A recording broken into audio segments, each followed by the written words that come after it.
Dhanvantari international foundation కు Dhanvantari victims forum అధ్యక్షుడు గిరిప్రసాద్ శర్మకు ఎలాంటి సంబంధం లేదని ధన్వంతరి ఇన్వెస్టర్స్ వెల్ఫేర్ అసోసియేషన్ స్పష్టం చేసింది.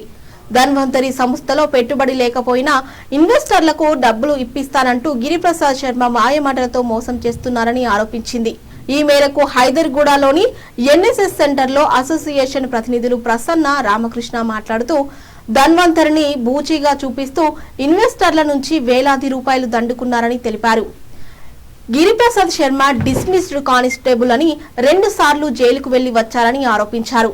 ధన్వంతరి కేసు హైకోర్టులో పెండింగ్ లో ఉండగానే తుది తీర్పు వచ్చిందని తప్పుడు ప్రచారం చేస్తూ బాధితులను నమ్మిస్తున్నారన్నారు. వాస్తవానికి కేసు ఈ నెల 22వ తేదీకి వాయిదా పడిందని పేర్కొన్నారు. ధన్వంతరి ఆస్తులను బహిరంగంగా వేలం వేసి డబ్బులు పంచుతామన్న నిర్ణయాన్ని తాము తీవ్రంగా ఖండిస్తున్నామన్నారు.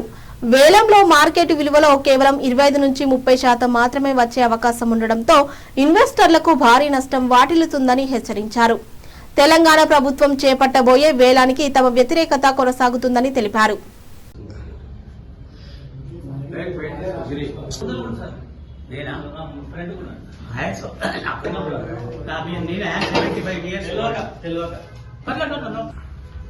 నా పేరు రామకృష్ణ పాటిబండ.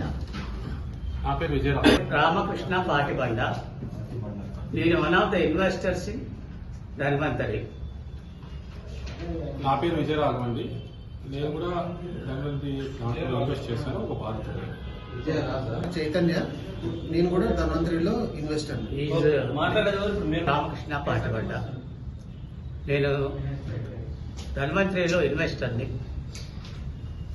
నేను సింగరేణి కాలనీస్లో అడిషనల్ జనరల్ మేనేజర్గా పనిచేసి రిటైర్ అయ్యి 2011లో.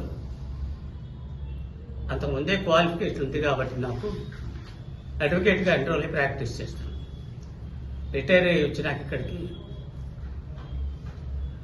సుమారు 2014-15లో బ్యాంక్స్లో ఇంట్రెస్ట్లు తగ్గిపోయింది.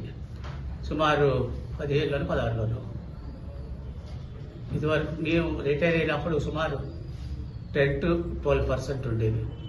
నేను రిటైర్ అయినాక మాకు కొన్ని డబ్బులు ఇస్తారు కదా, ఇన్వెస్ట్ చేసుకున్నాం. తగ్గేటప్పటికి తర్వాత నేను ఒకసారి ఈ ధన్వంతరి వాళ్ళు ఇన్వెస్ట్మెంట్స్ కోసం తర్వాత ఏమైందో పొల్యూడ్ అయ్యాడని నాకు అనిపిస్తుంది. ఓకే, వాళ్ళు ఇప్పుడు దీన్ని అంగీకరించకుండా ఆ డబ్బులు తీసుకొద్దాము అని అంటున్నారు. ఎందుకంటే ఇప్పుడు ఆ land value more than 5 times increase అయ్యింది. 10 రూపాయలైన వాల్యూ ఇప్పుడు 80-90 రూపాయలు అయింది. అంటే వాళ్ళు దాంట్లో ఈజీ మనీ చూస్తున్నారని నా ఉద్దేశం.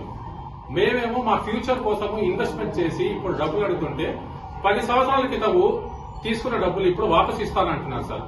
10 years కి ఇన్ఫ్లేషన్ రేటు, ఇంట్రెస్ట్ రేటు ఏమీ లేదు. Land has increase by more than 5 times, 5 to 8 times అయింది ఆల్మోస్ట్ గా. ఓకే, ఆ డబ్బులు తినేద్దామని వాళ్ళు అనుకుంటున్నారు. మేము ల్యాండే కావాలని ఆ ఓనర్ లెటర్ రాసి ఇచ్చిన తర్వాత కూడా సిసిఎస్ వాళ్ళు అడ్డుపడుతున్నారు మాకు.